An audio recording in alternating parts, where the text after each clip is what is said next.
السلام علیکم زما ډیرو درنو خوږو ملګرو دوستانو او مسافرونو نن دله بیا چې کوم دی نو په درانه خدمت کې چې کوم راغلی یم حاضري درته کومه لږه غونده لیکل مې کړي دي پښتنو دپاره خاص کر او زموږ د پښتو خو د خیله ادبي جرګې ته دې هم ډالۍ ټولو مسافرو ته ټولو پښتنو ته دې ډالۍ چې کلک زبان لوړه جذبه ټینګ په ایمان دی کلک زبان لوړه جذبه ټینګ په ایمان دی یقین وکړه دا پښتون د غر په شان دی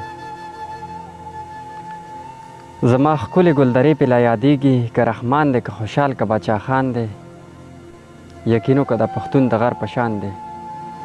دا خو هسې موږ دنیا یو بدنام کړي د پښتون خو یو مقام دی او یو شان دی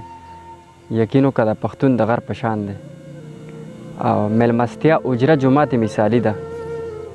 میلمستیا اجره جومات مثالي ده د مولا ژوند دی په شان لکه د خان دی یقین وکړه دا پښتون د غر په شان دی او تل له